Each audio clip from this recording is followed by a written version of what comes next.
بسم اللہ الرحمن الرحیم وبہ نستعین وہو خیر ناصر و معین وصلی اللہ علی محمد وآلہ الطیبین۔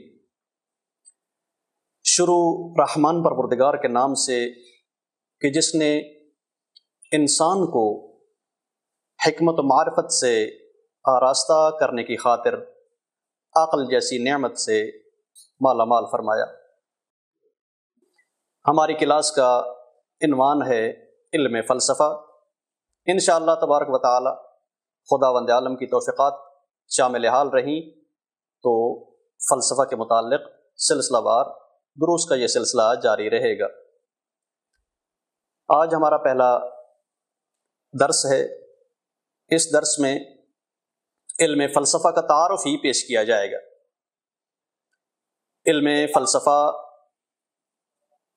ہے کیا، کس طرح کا علم ہے، اس علم کی اہمیت اور ضرورت کیا ہے، اور مختصر بتایا جائے گا کہ علم فلسفہ کا آغاز کیسے ہوا، اسلامی دنیا میں یہ علم کیسے رائج ہوا، اور اسلامی نقطہ نگاہ سے فلسفی اہم ترین مکاتب کون سے ہیں۔ تو شروع میں ایک مختصر تمہید سے شروع کرتے ہیں ہم اپنی بات۔ علم فلسفہ ایسا علم ہے کہ جس کا تعلق انسانی علوم سے ہے، جسے آپ ہیومن سائنسز بولتے ہیں۔ انسانی علوم مین ایسے علوم کہ جن علوم کی بنیادیں خود انسان نے اپنی عقل کی بنیاد پر استوار کیں، اور پھر ان علوم کی تفصیلات، ڈیٹیل اور تشریحات بھی خود انسان نے ہی پیش کی، جس کی مثال آپ لے سکتے ہیں علم سیاست ہے، علم اجتماع ہے، یا مینجمنٹ کا علم جیسے آپ کہیں۔ اسی طرح ریاضیات وغیرہ، علم منطق، یہ سبھی انسانی علوم شمار ہوتے ہیں۔ یعنی انسانی علوم کی جب ہم ٹرم بولتے ہیں تو یہ ٹرم مد مقابل ہے واہیانی علوم کے۔ ہمارے پاس کچھ علوم ایسے ہیں کہ جن کا تعلق وحی سے ہے، آسمانی تعلیمات سے ہے، اور خاص کر یہ علوم دین سے نشأت لیتے ہیں۔ مثال کے طور پر اگر ہم مسلم ہیں، مسلمان ہیں، تو دیندار ہونے کے ناطے ہم وحی الہی پر تہ دل سے یقین و ایمان رکھتے ہیں کہ پروردگار عالم نے انسانی ہدایت کی خاطر اپنی جانب سے ایک پیغام بھیجا، اور اس پیغام کو انسانیت تک پہنچانے کے لیے مختلف انبیاء اور رسل کا انتخاب کیا گیا، اور جو وحی پروردگار عالم نے اپنے انبیاء تک پہنچائی وہی وحی سبب بنی مختلف علوم کے اجاگر ہونے کے لیے۔ مثال کے طور پر وحی کا ایک مجموعہ ہمارے مسلمانوں کے بیچ میں قرآن کریم کی شکل میں ہے۔ اس وحی کے مجموعے سے مختلف علوم جنم لیتے ہیں۔ علم فقہ ہے، علم تفسیر ہے، ایسے علوم ہیں کہ جن کا تعلق بیسیکلی قرآن کریم سے ہے۔ پس واہیانی علوم کی ایک جدا سے فہرست بن جاتی ہے، اور ان واہیانی علوم کو پھر سمجھنے کے لیے مختلف مقدماتی علوم طے کیے جاتے ہیں، جو زیادہ تر درس نظامی کا نصاب ہوتے ہیں۔ پس ایک ٹرم ہے ہمارے پاس واہیانی علوم کی، آسمانی علوم کی، یعنی الہی علوم کی، اور ایک ٹرم ہے انسانی علوم کی، انسانی علوم کہ جن میں کسی غیبی طاقت کا کوئی دخل نہیں ہوتا، وحی کا تصور نہیں ہے کہ ہم نے یہ وحی سے سیکھا ہے، نہیں۔ انسانی علوم یعنی انسان نے خود اپنی عقل کے بل بوتے پر حقیقت کی جستجو کرنے کی خاطر کسی مبنی فکر کو اپنایا، اور اس مبنی فکر کی بنا پر مختلف آگے علوم کی برانچیں نکلتی گئیں۔ انہی انسانی علوم میں سے ایک علم ہے علم فلسفہ۔ علم فلسفہ اکثر ہم لوگوں میں سے زیادہ تر جب لوگ فلسفے کا نام سنتے ہیں تو ایک بہت ہی عجیب تصور پایا جاتا ہے کہ فلسفہ ایسا علم ہے کہ جو انسان ہم عام لوگ سمجھ نہیں سکتے۔ اب نہیں معلوم اس تصور کی وجہ کیا ہے، کہ جب فلسفے کا نام آتا ہے تو ایسے لوگ محسوس کرتے ہیں جیسے کوئی بہت ہی انہونی سی چیز ہے جو ہمارے بالکل عقلی دسترس میں نہیں آ سکتی. ایسے نہیں ہے. فلسفہ کوئی معمہ نہیں ہے، کوئی پہیلی ایسی نہیں ہے کہ جس کو حل کرنا انسانی بس کی بات نہ ہو. فلسفے کا بیج انسان نے بویا، فلسفے کی شروحات انسان نے پیش کی، اور فلسفی علوم کی برانچز تمام کی تمام انسان نے نکالی. مطلب ہے کہ خالق متعال پروردگار عالم نے انسان کو عقل جیسی ایسی طاقت عطا کی ہے کہ اس عقل کو اگر ایکٹیویٹ کر لیا جائے، انسان کی عقل بیدار ہو جائے، تو کوئی ایسا راز نہیں ہے کائنات کا کہ جو انسان کے لیے نادانستہ رہ جائے.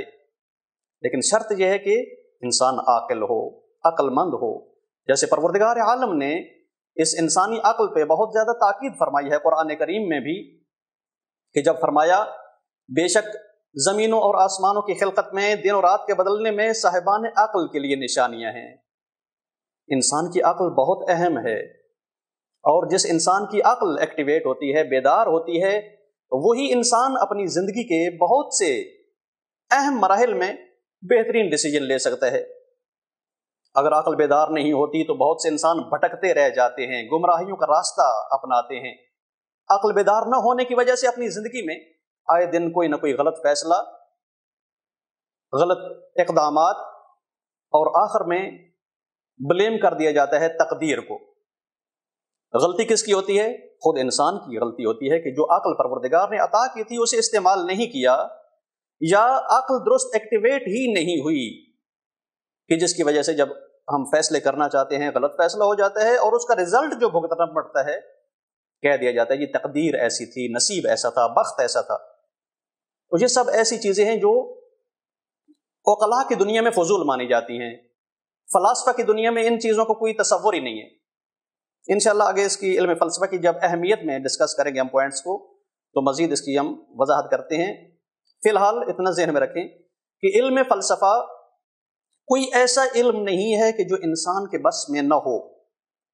علم فلسفہ اس لیے تھوڑا سا مشکل لگتا ہے لوگوں کو چونکہ اس کا پیورلی تعلق عقل کے ساتھ ہے. جیسے آپ اگر بچوں کو سکول بھیجتے ہیں تو ہمارے اسکول اور کالجز میں جو کرکلم پڑھایا جاتا ہے، میتھمیٹکس ایک بہت اہم شعبہ ہے، عقلیات کا شعبہ ہے.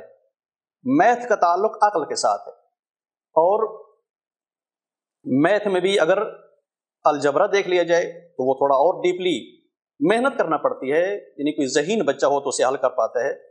میتھ کے فارمولے بہت ہی دقتوں پہ ہوتے ہیں.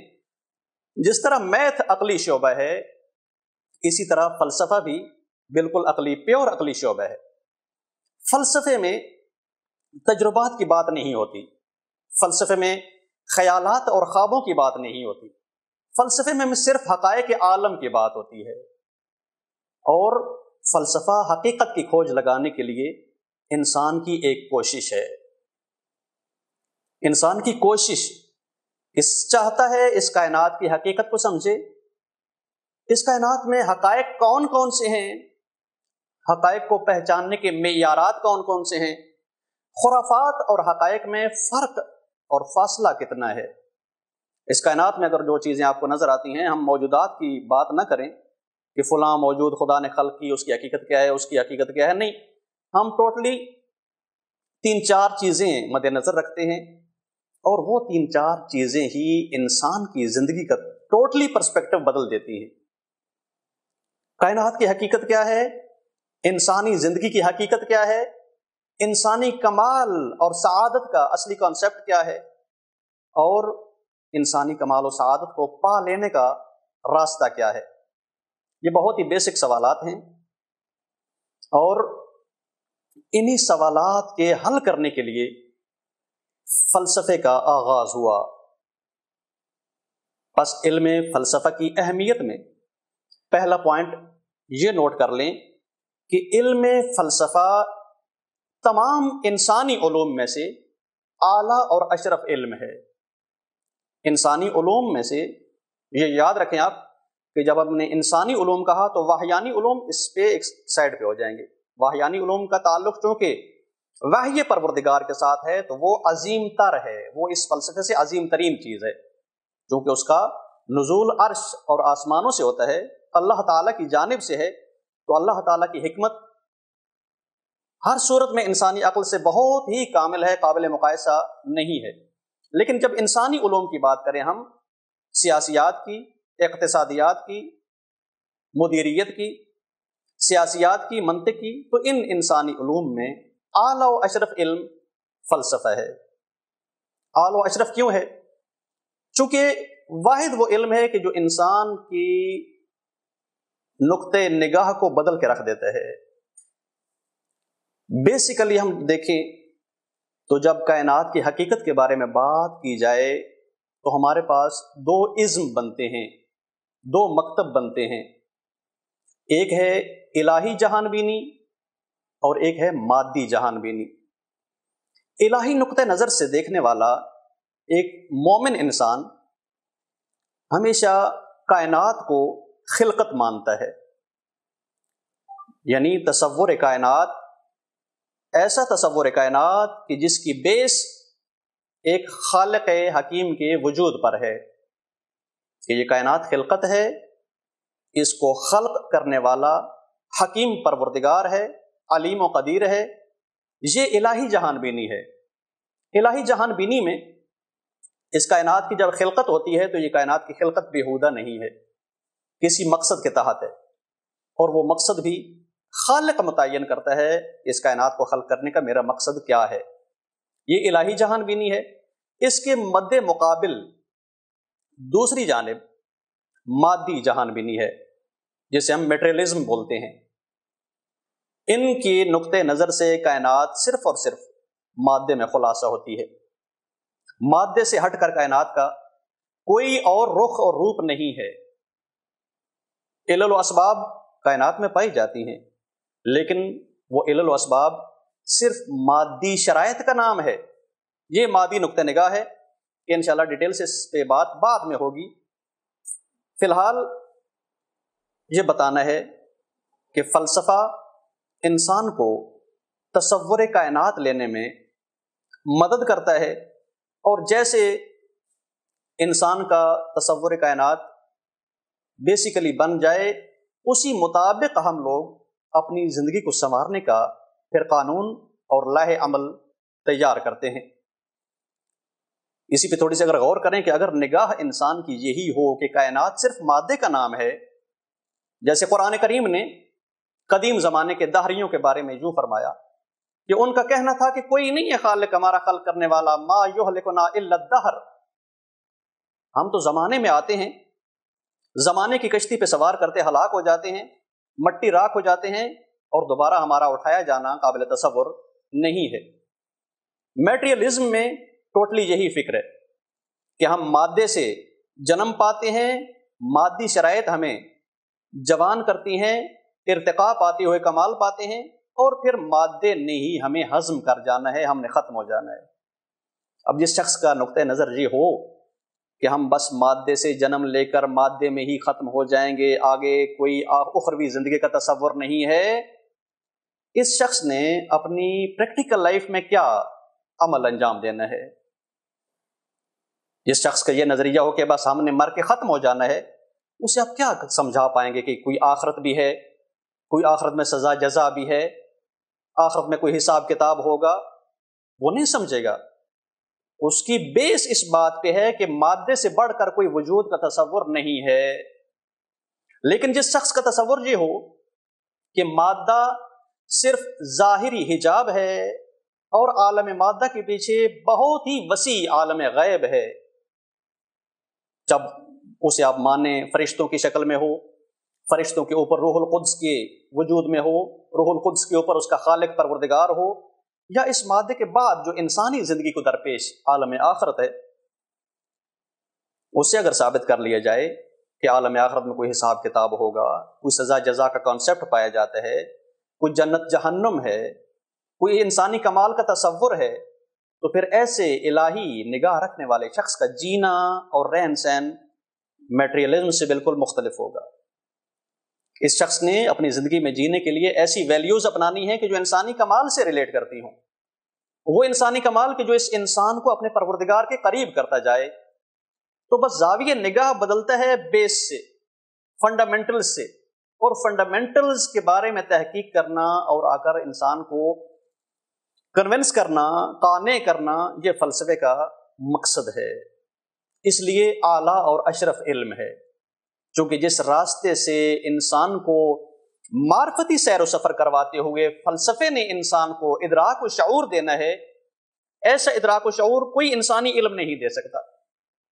نہ وہ میتھ کا کام ہے، نہ وہ تجرباتی سائنس کا کام ہے، نہ ہی کسی اور علم کا۔ یہ فلسفہ ہے کہ جو فنڈامنٹلز کو طے کرتے ہوئے انسان کو ایک معرفتی سفر کی جانب شعور کا معراج و عروج عطا کرتا ہے۔ پس پہلا پوائنٹ کہ فلسفہ اشرف و اعلیٰ علم ہے، اس جیسا کوئی اور علم نہیں ہو سکتا کہ جو فلسفے کا مقابلہ کر سکے۔ دوسرا پوائنٹ علم فلسفہ کی اہمیت میں کہ علم فلسفہ انسانی عقل کا شاہکار ہے۔ انسانی عقل کا بار بار تاکید ہم کر رہے ہیں کہ انسانی عقل اس قابل ہے کہ کائنات کے فنڈامنٹلز کو طے کرتے ہوئے خالق کے حکیم کی ذات تک کا سفر کرے۔ انسانی عقل کا شاہکار ہے، اور عقل ذہنوں میں رہے آپ کے، عقل سے مراد ہماری سینس اور شعور نہیں ہے، چونکہ شعور تو عام موجودات میں پایا جاتا ہے نا، چیونٹیوں میں آپ دیکھیں، مکھیوں میں بھی شعور ہے ایک حد تک، حیوانات میں، پرندوں میں، سبھی میں شعور پایا جاتا ہے۔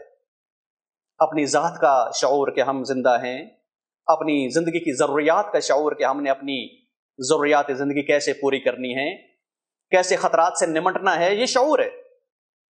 لیکن عقل اس شعور سے بڑھ کر ہے۔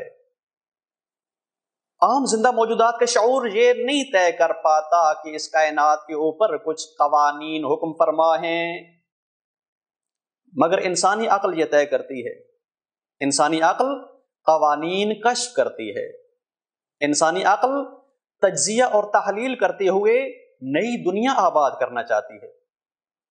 اگر آپ دیکھ رہے ہیں کہ ٹیکنالوجی کی دنیا میں بہت بڑی ترقی کر لی انسان نے، سرعت آ گئی انسان کی زندگی میں، بہت تیزی سے انسان کمال اور کامیابی کا سفر طے کرتے ہوئے کامیابیاں تلاش کرتا جا رہا ہے، تو یہ عقل کی بدولت ہے۔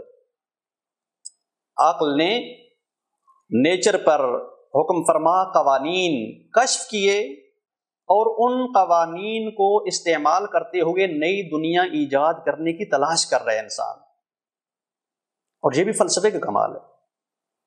فلسفہ جہاں سے جنم لے رہا تھا، یونان سے، اسی جنم گاہ سے سائنسی علوم نکلے، ترقی کرتے کرتے آج دنیا کو زمین سے اٹھا کر کہکشاؤں تک پہنچانا چاہتے ہیں۔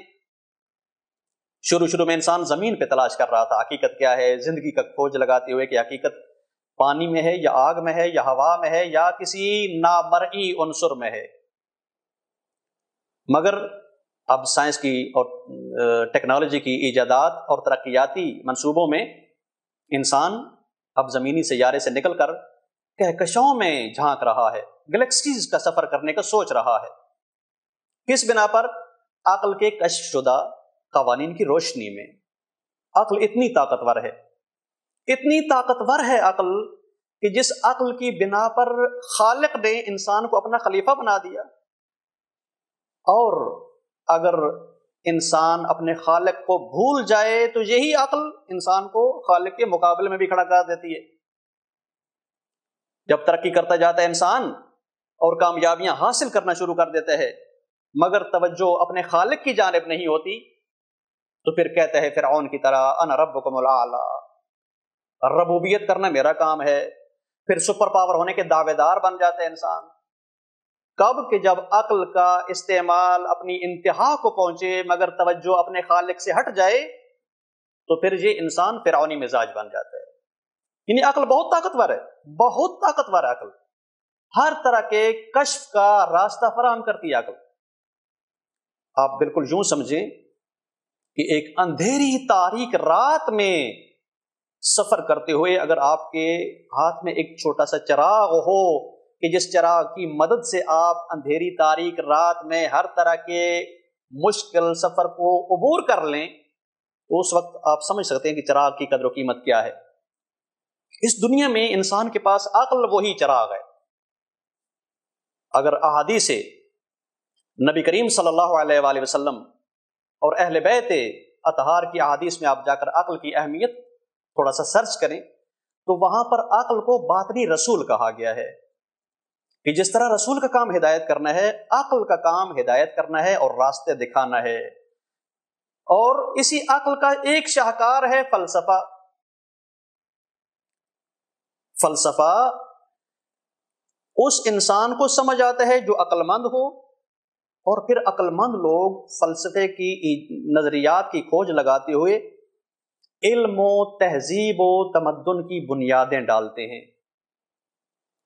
ہمیشہ آپ کسی بھی قدیمی کلچر کو اٹھا کے سٹڈی کر لیں یا آج کی ترقی یافتہ دنیا کو مطالعہ کرنا شروع کر دیں، تو جتنی بھی تمدن اور تہذیب میں بدلاؤ اور تبدیلی آ رہی ہے اس کے پیچھے کوئی فلسفی بیس موجود ہے۔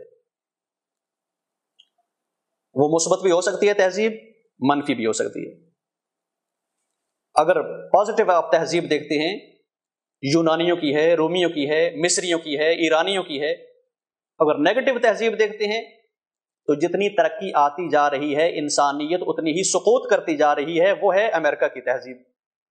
ترقی کرتے جا رہے ہیں مگر انسانیت کیا ہے، ہیومینٹی کیا ہے، انسانی ویلیوز کیا ہیں، انہیں اس سے کوئی سروکار نہیں ہے، کیونکہ ان کی تہذیب اور تمدن کے پیچھے ایک فلسفی نظریہ ہے ہابز جیسے فلاسفر کا۔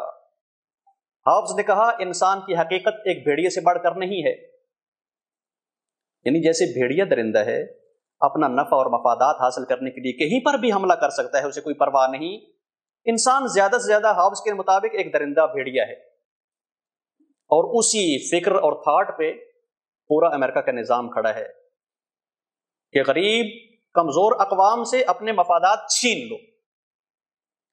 مفادات چھیننے میں کوئی پرواہ نہیں، کتنوں کا آپ خون بہاتے ہو، کتنوں کی زندگیاں آپ ختم کرتے ہو۔ یہ ایک فلسفی نظریے کی بنیاد پر ایک پوری تہذیب بنی۔ لیکن پازیٹیوٹی میں آپ آتے ہیں تو عقل تہذیب بنانے کا منبع اور بنیاد رہی، جس کی اعلیٰ ترین مثال ہمارے پاس تہذیب مدنی ہے۔ محمد مصطفیٰ صلی اللہ علیہ وآلہ وسلم کہ جب آ کر انسانوں کو پیغام ہدایت دیتے ہیں، ان میں ایسی عقل اور روح بیدار کرتے ہیں کہ وہ بدو صحراؤں میں بھٹکنے والے دنیا پر گورننگ کا خیال لے کر آتے ہیں، حکومت سنبھال لیتے ہیں۔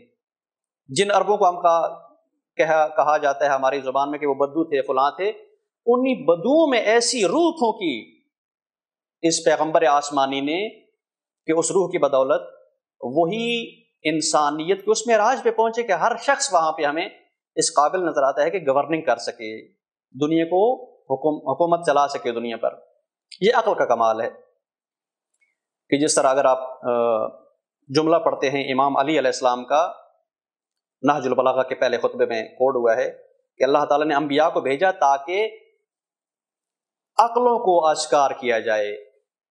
عقلوں کو آشکار کرنا آپ یوں سمجھیں، آسان سی مثال ہے کہ جب ایک کسان زمین میں بیج بوتا ہے تو اس بیج کے تہ دل میں، تہ ذات میں کوئی کومپل نہیں ہوتی، ایبلٹی ہوتی ہے کہ کومپل بن جائے، مگر اس بیج کو جیسے جیسے شرائط فراہم ہوتی ہیں، اچھی ضروری ہوا پہنچے اسے، روشنائی پہنچے اسے، پانی پہنچے اور وہ بیج کومپل میں بدل جائے، اسے کہتے ہیں آشکار ہوگی کومپل۔ جو بیج کے تہ میں دفن تھی کومپل وہ آشکار ہوگی شرائط ملنے پر۔ سیم اسی طرح ہے کہ انسان کی عقل انسان کی ذات میں دفن خزانہ ہے، اور جیسے اسے آسمانی مربی اور معلم ملے، انہوں نے اس انسانی توانائی کو آشکار کیا، اجاگر کیا۔ اور عقل جیسی اگر توانائی آشکار و اجاگر ہو جائے تو یقین جانے، اگر عقل جیسی توانائی آشکار و اجاگر ہو جائے تو انسان چاہے کسی دین کا پیروکار نہ بھی ہو، امن مانگے گا، عدل مانگے گا، انصاف مانگے گا، آزادی اور حریت مانگے گا۔ عقل تک کے تقاضے ایسے ہیں، یعنی ہمیں یوں سمجھ آتا ہے کہ وہ جو انسانی عقل کے تقاضے تھے وہی رب العالمین نے شریعت کی زبان میں مانگے ہیں۔ اس لیے دین مبین اسلام انسانی ہدایت کا ایک عظیم شاہکار ہے، انسانی ویلیوز کو اجاگر کرنے کا ذمہ دار ہے، اور اسی عقل کا بہترین مظہر اور تجلی ہے فلسفہ۔ عرض کیا کہ انسانی عقل کا شاہکار ہے فلسفہ۔ اور تیسرا پوائنٹ ہے علم فلسفہ کی اہمیت میں کہ علم فلسفہ کائنات کی عقلی تفسیر کا نام ہے۔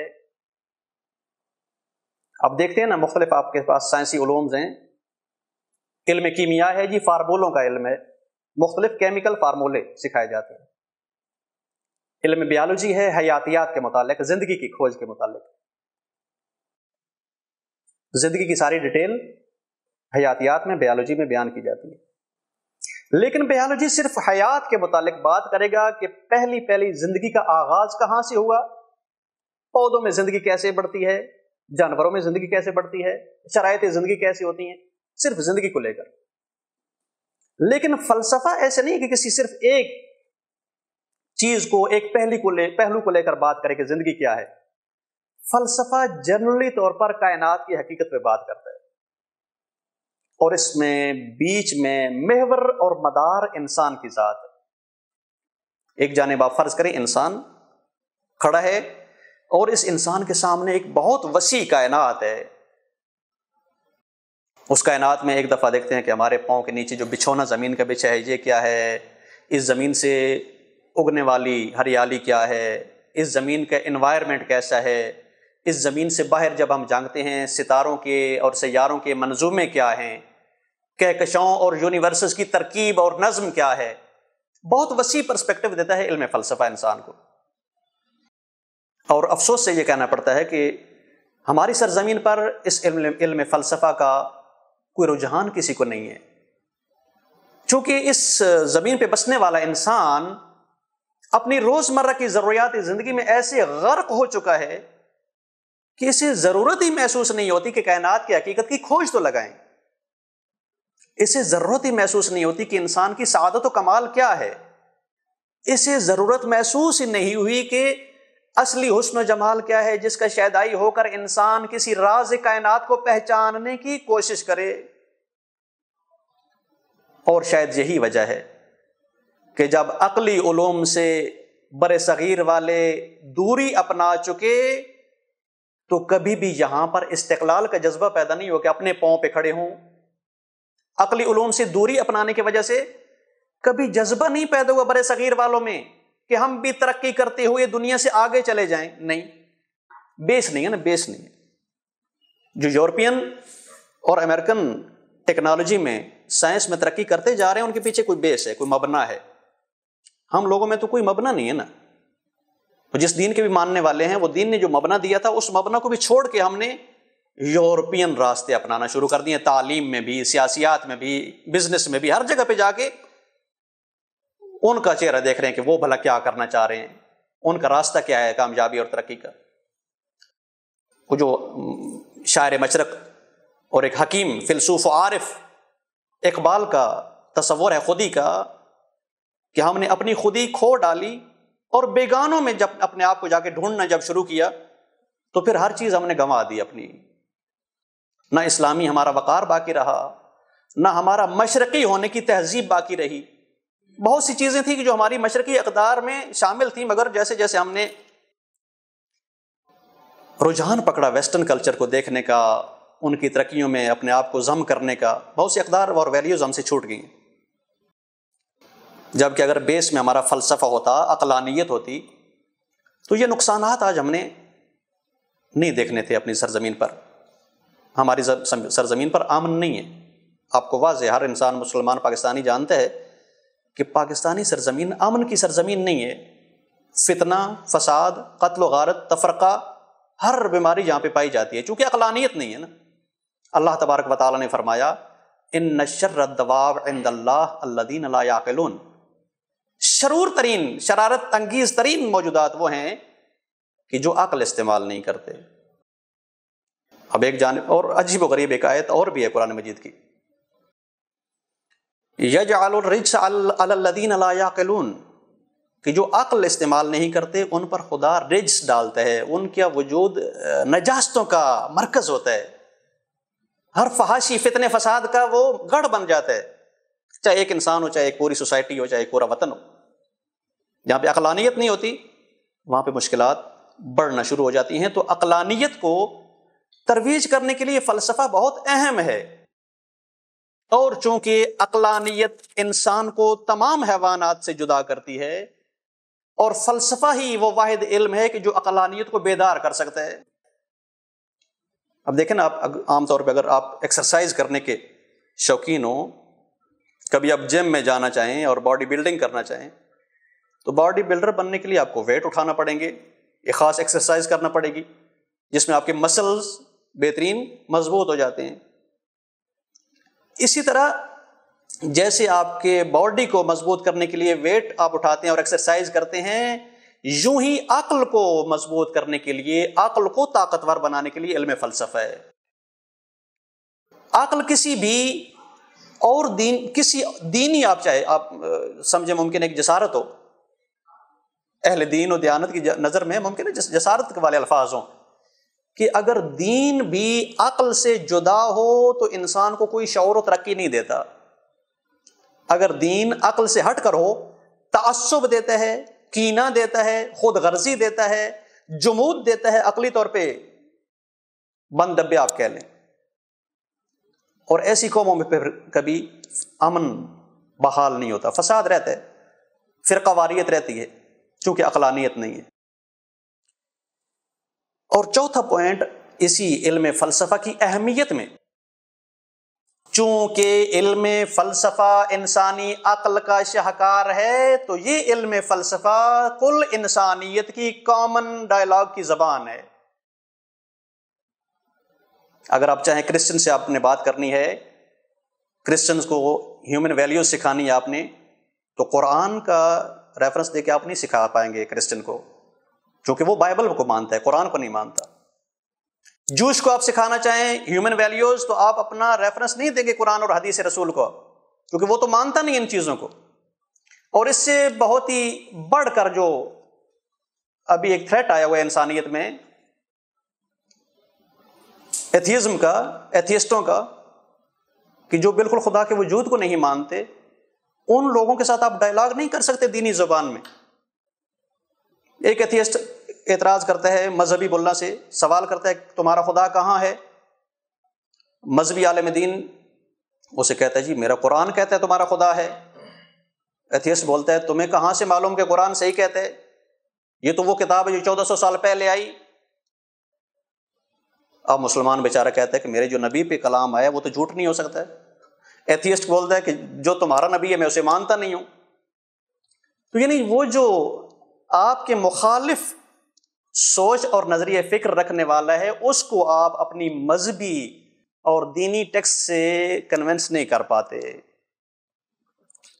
ہر طبقے فکر کے انسان کو کنونس کرنے کی کامن زبان فلسفہ اور عقل ہے، کیونکہ عقل نے اور فلسفے نے ان فنڈامنٹلز کو اٹھانا ہے کہ جس کا نہ انکار مسلم کرتا ہے، نہ جوش، نہ کرسچن، نہ ایتھیسٹ، کوئی انکار نہیں کر سکتا۔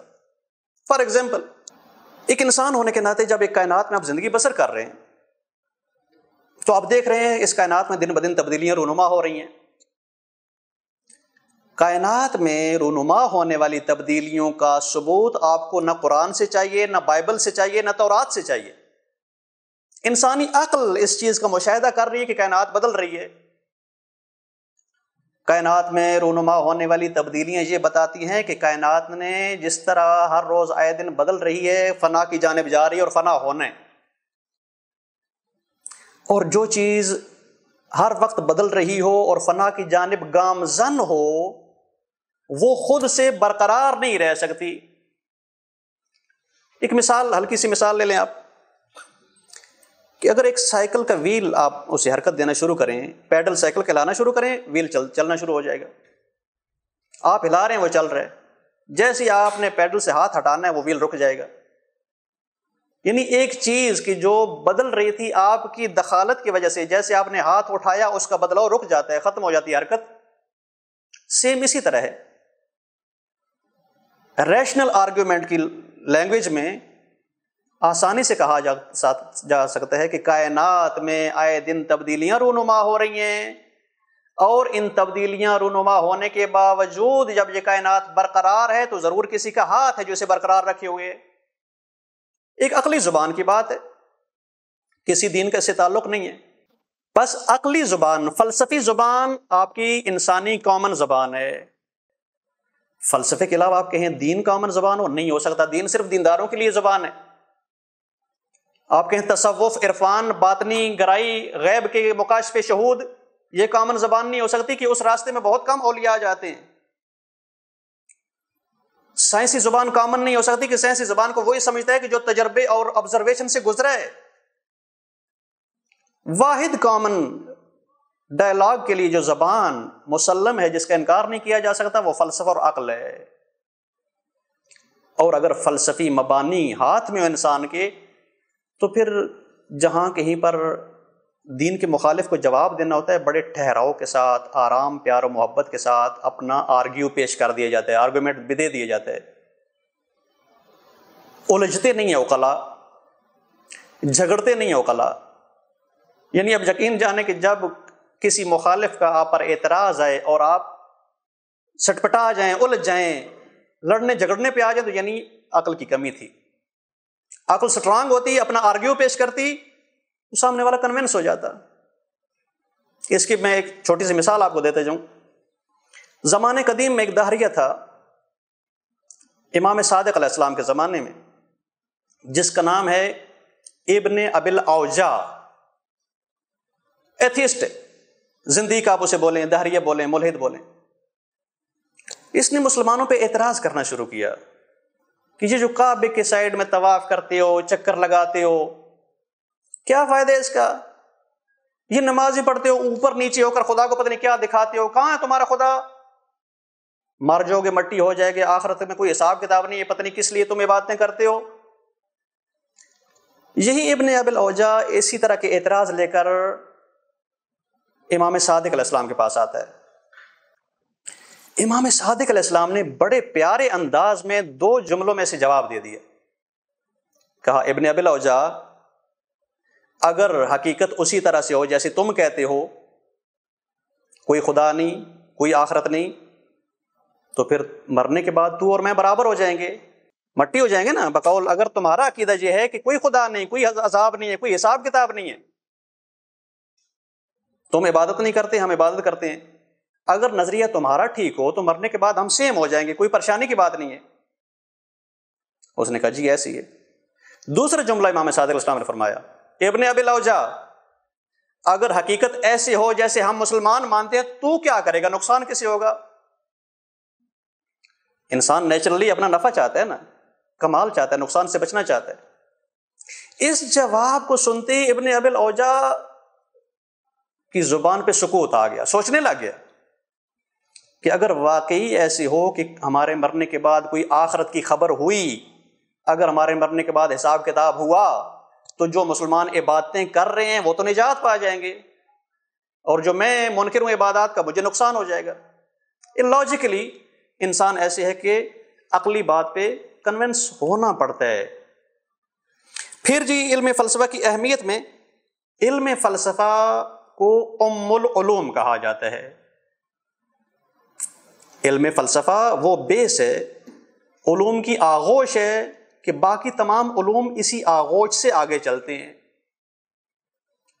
آگے ڈیٹیل میں اس کا بیان کریں گے، کیسے فلسفی برانچز نکلتی ہیں، آگے سے شعبہ جات نکلتے ہیں، اور کیسے کیسے فلسفہ علوم کو نشأت دیتا ہے۔ بس ایک چھوٹی سی سمپل سی بات کر کے آگے بڑھتے ہیں کہ فلسفہ کیسے علوم کی ماں ہے۔ یہ ہمارے پاس تو سائیکالوجی کا ایک علم ہے، انسانی نفسیات پہچاننے کا، ہمارے پاس سوشیالوجی ایک علم ہے، انسانی اجتماعات پہ بات کرنے کا، انسانی اجتماعات کی گورننگ کا علم ہے، سیاسیات، زندگی کو آسودگی دینے کے لیے، آسائش دینے کے لیے معیشت کا اور تجارت کا علم ہے، اقتصاد، مختلف علوم ہیں۔ تو کیسے فلسفہ ان تمام علوم کی ماں ہے؟ سمپل سا جواب ہے، تمام آبجیکٹس کے جو کسی علم کا موضوع اور محور ہوتے ہیں، ان تمام آبجیکٹس کو ثابت فلسفہ کرتا ہے۔ کہ جی سائنس کا کیا ہے آپ کے پاس؟ اصلی میٹر اور محور کیا ہے، مرکز کیا ہے؟ میٹیریل ورلڈ، مادہ، سائنسی علوم کی تمام حقیقت مادے کی جستجو ہے، اور مادے کو ثابت کرنا فلسفے کا کام ہے۔ مادہ، زندہ مادہ ہو تو بیالوجی میں، کیمیکل مادے کے اثرات ہوں تو کیمسٹری میں، مادے کا طول و عرض و عمق ناپنا ہو تو فزکس آپ کے پاس، مادے کی تعداد و اکائیوں کی بات ہو ریاضیات ہے۔ بس تمام علوم کے جو محور و موضوعات ہیں ان سب کو اٹھا کر فلسفہ پہلے ثابت کرتا ہے، امپروو کرتا ہے۔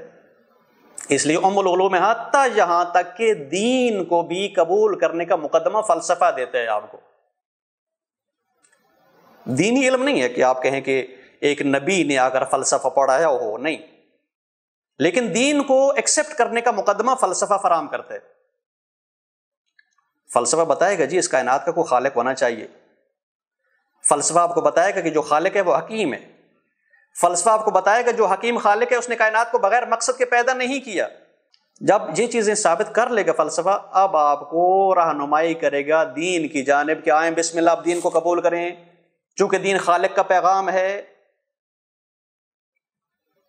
کچھ لوگوں کا ذہن میں ڈاؤٹ ہوتا ہے جی سائنس جدا ہے، فلسفہ جدا ہے، دین جدا ہے، یعنی ایک طرح کا تصور پایا جاتا ہے کہ یہ علوم ایک دوسرے کو ریجیکٹ کرتے ہیں۔ اگر ایک علم دوسرے کو ریجیکٹ کرے تو مطلب دوسرا علم باطل ہو گیا نا، نہیں سیکھنا چاہیے۔ اگر سائنس آ کر دین سے ٹکراتی ہے تو آج یہی مسئلہ ہے ایتھیسٹوں کا کہ بہت سے مفروضات ہیں آپ کے قرآن میں جو سائنس سے میل نہیں کھاتے۔ سائنس تو کہتی ہے جی انسان ایوولوشن کا نتیجہ ہے، ایک زمانے میں کچھ بندر ٹائپ کی موجودات تھیں، ان سے آگے جیسے ایولیوٹ ہوتا کہ انسان تکامل پاتا کہ آہستہ آہستہ انسانیت کی شکل میں آ گیا، جی انسانی لبادے میں آ گیا۔ لیکن آپ کا قرآن کہتا ہے جی شروع سے مٹی سے حضرت آدم کا پتلا بنا۔ تو اب یہاں سائنسدان سوچنے لگ جاتا ہے کہ مٹی سے فوری کیسے ایک پتلا اٹھ کھڑا ہوا؟ سائنٹیفک کوئی پروفز نہیں ملتے کہ اچانک سے مٹی سے خدا نے بس آدم اٹھا لیا ہو، میریکل ہو گیا جی، ایک معجزہ ہو گیا۔ جب سائنسدان سائنسی حقائق کا دینی خیالات کے ساتھ ٹکراؤ دیکھتا ہے تو دین کو ریجیکٹ کرتا ہے۔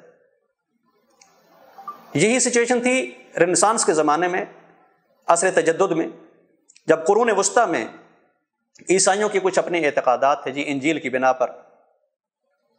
ان کا ماننا تھا کہ سورج ہمارے ارد گرد گھوم رہا ہے، تو کسی سائنسدان نے نظریہ دیا جی زمین گھومتی ہے، سورج نہیں گھومتا۔ عیسائی پادریوں نے کہا لٹکا دو اس دیوانے کو، سزا دو اسے، یہ انجیل کے خلاف بول رہے۔ اس بیچارے کو توبہ تو کرنی پڑ گئی، توبہ نہیں کرے تو یہ پادری ملا مارتے ہیں۔ توبہ کی، اس نے اپنا نظریہ واپس لیا۔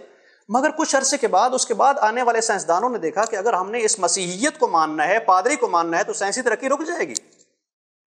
سیدھا سیدھا کر کہا کہ چونکہ سائنسی ترقی کو آپ کا دین نہیں مانتا تو دین کی کوئی حقیقت نہیں ہے، چونکہ ہماری زندگی کی مشکلات تو سائنس نے حل کرنی ہے نا۔ سائنس زندگی میں سہولت دے رہا ہے، ترقی دے رہا ہے۔ اگر آپ کا دین سائنس کو ایکسیپٹ نہیں کرتا تو دین کی کوئی حقیقت نہیں ہے، کوئی ویلیو نہیں ہے۔ حتیٰ یہاں تک اتنے یورپی جسارت میں آ کر کہنے لگے کہ وہ خدا جسے پادری اور انجیل مانتے ہیں وہ خدا ہی نہیں ہے۔ کیسے ہو سکتا ہے کہ جس عیسیٰ کو آپ مانتے ہو بغیر باپ کے پیدا ہو گئے، ہم میں تو کوئی بغیر باپ کے نہیں بنا؟ اس طرح کے نظریات لے آ کر دین کے سامنے سٹینڈ لیا لوگوں نے اور دین کو جھٹلانا شروع کر دیا۔ سیم آج کے زمانے کی طرح کہ ایک ایتھیسٹ دیکھتا ہے سائنسی مفروضات کچھ اور ہیں اور دینی حقائق ان کے کچھ اور ہیں، ٹکراتے ہیں تو جی دین کو چھوڑنا پڑے گا۔ مثال کے طور پر آپ بگ بینگ تھیوری کا جائزہ لیں تو کئی ملین سال گزرے ہیں اس کائنات کو تشکیل پاتے ہوئے، مگر اسی ایتھیسٹ نے جب دیکھا کہ خدا کا تصور یہ ہے کہ خدا کہتا ہے کن فیکون تو کائنات بن جاتی ہے، قرآن کہتا ہے 6 دن میں زمین و آسمان بنے، جبکہ سائنس کہتی ہے کئی ملین سال گزر گئے ہیں کائنات کو بنتے ہوئے۔ اب 6 دن کو مانے اور ملین سالوں کو مانے، ٹکراؤ، ایک ظاہری ٹکراؤ نظر آیا تو ایتھیسٹ نے قرآن کریم کی تعلیمات کو ٹھکرانا شروع کر دیا۔ اب بیچ میں بیچارے جو دین کے ٹھیکیدار تھے وہ دین کا مفروضہ لے کر جواب دینے کے قابل نہیں تھے، کنونس نہیں کر پائے ایتھیسٹ کو، الجھ گئے علماء، برا بھلا کہنا شروع کر دیا۔ ہاں، جب اس مرحلے پہ جب ہم دیکھتے ہیں نا کہ کسی جگہ پر آپ کہیں سائنس دین کو ٹھکرا رہی ہے، دین فلسفے کو ٹھکرا رہا ہے، تو ایک میں سے کسی ایک کو آپ نے چوز کرنا ہے، تو یہ ایک مسئلہ بہت ہی گمبھیر بن جاتا ہے۔ جبکہ انسان اگر حقیقت کی نگاہ سے دیکھے تو سائنس، فلسفہ اور دین تینوں ایک دوسرے کے معاون ہیں، کیونکہ سائنس پروردگار کے کام کو دیکھتی ہے کہ یہ کیسے کام ہوا، دین آپ کو پروردگار کے افعال بتاتا ہے کہ خدا کون کون سے کام کرتا ہے، اور فلسفہ بیچ کا پل ہے کہ جو سائنسی اور دینی علوم کو ٹکراؤ کے مقام سے نکال کر رائے حل دیتا ہے۔ پس فلسفہ جس طرح سے دین قبول کرنے کا مقدمہ پیش کرتا ہے، اسی طرح سائنسی اور دینی الجھنوں میں بھی آ کر رائے حل دیتا ہے۔ بہت ہی دقیق اور شریف علم ہے، واقعاً قابل قدر علم ہے، اور بہت ہی عظیم ہستیاں تھیں جنہوں نے اس علم میں کام کیا۔ یہ نکات جو ابھی تک آپ کے لیے بیان کیے گئے جی، یہ تھے علم فلسفہ کی اہمیت میں۔ اب ذرا سا ایک نگاہ ڈال لیتے ہیں علم فلسفہ کی ضرورت پر۔ ڈفرینس ممکن آپ کے ذہن میں آ رہا ہو کہ اہمیت اور ضرورت کا آپس میں فرق کیا ہے۔ ضرورت اور اہمیت کے فرق کو بتانے کے لیے ایک چھوٹی سی مثال آپ دیکھ لیں پانی کی۔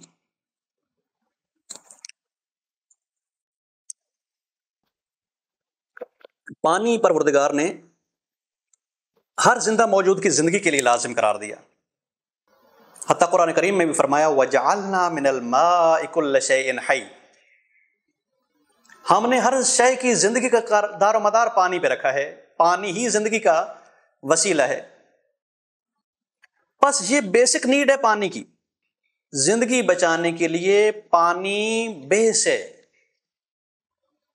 مگر اسی پانی سے جی ہم ہاتھ دھو لیتے ہیں اپنے، آپ اپنا چہرہ مبارک دھو لیتے ہیں، اسی پانی سے آپ اپنا کپڑا دھو لیتے ہیں، اسی پانی سے آپ اپنے کھیتوں کو سیراب کر لیتے ہیں، اسی پانی سے جناب آپ جب بلڈنگ تعمیرات کرنی ہو وہاں بھی استعمال کرتے ہیں، میٹیریل اپنا بنانے کے لیے کنکریٹ تیار کرنی ہو، بجری یا سیمنٹ مسالہ، پانی استعمال ہو رہا ہے۔